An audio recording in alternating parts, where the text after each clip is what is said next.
今日為大家開箱一個位於啟德嘅兩房單位。現時屋主一人居住，將來會預留空間同未來女主人共同生活，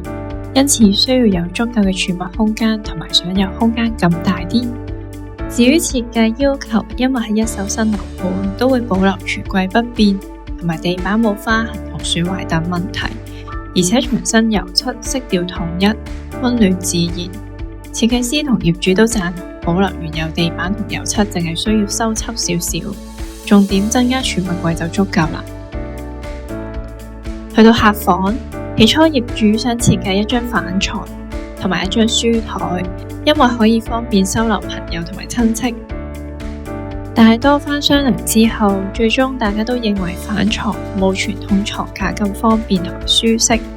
而且擔心五金損耗嘅問題。設計亦都需要配合同埋考慮將來使用。經過商討之後，認為未來有機會有新成員嘅加入，所以最後保留位置，將來買床架同書台。首先幫佢哋先設計咗個入牆衣櫃，咁依家暫時就當係儲物房咁樣去用。去到主人房入門口嘅位置，設計師建議可以做一個弧形嘅中空位，放聽日要着嘅衫或者外套。而且做咗呢個中空位置，視覺上亦都可以減低壓迫感。平時男業主中意做運動同埋打網球，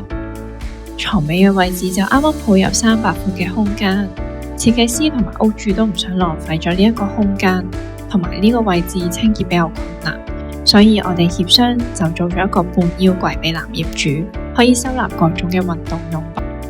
為咗滿足業主需要大量嘅儲物空間，廳嘅呢組多功能儲物櫃就係特色之一。為咗令到空間有延伸嘅效果，設計師將電視櫃由門口做到露台，連接咗客飯廳，將分割嘅空間變成一個統一嘅空間，有助增加放大空間嘅效果。而且因為新樓樓底都比較高，設計師最後決定將展示櫃向高空發展，利用埋上面嘅空間去做儲物。但係因為近露台同埋近廚房兩邊橫梁高低不平，設計師為咗淡化呢個問題，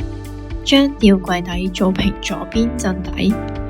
因為視覺上左邊橫梁對住梳化嘅位置，如果高低不一樣，視覺上就會產生唔協調嘅感覺。但相反，右邊廚房嘅位置，設計師利用咗木背板做過渡，而且暗角位一般唔會抬頭去留意。而電視櫃顏色除咗夏季嘅淺米色，旁邊嘅高櫃係用咗深一度嘅米色做過渡，配合翻深木色，可以令整體視覺更加一致同埋有層次。而且喺燈光設計上，亦都增設咗多組 LED 燈，令到高櫃底下唔會出現陰陽位或者過於昏暗嘅情況。但係一般係需要喺牆身度作線，先可以將電線駁去 LED 燈，再駁返去原本嘅開關燈掣。設計師為咗方便師傅，唔想佢哋花咁多功夫喺牆身度作線，就決定咗喺櫃邊加一個觸控嘅開關，咁就唔需要駁線去返燈掣嘅位置。呢一個做法好方便新樓去添加櫃入邊嘅燈。去到近飯廳位置，呢組高櫃以功能為主，放一啲日常嘅小家電及零食藥物等。設計師特意喺中間加一行玻璃櫃，令到櫃體保持通透感，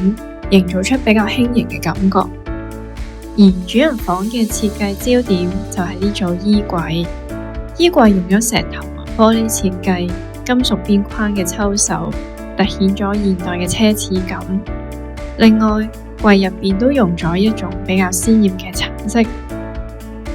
令到成個感覺冇咁沉悶同埋年輕化。床嘅部分，金屬框延伸，配搭鮮橙色嘅背板同埋胡桃木壁燈，作為床嘅點綴。除咗有照明嘅效果，裝飾效果都更突出。今次嘅開箱片就係咁多，歡迎大家留言話俾我哋聽，下次想開箱啲咩片，下次再見。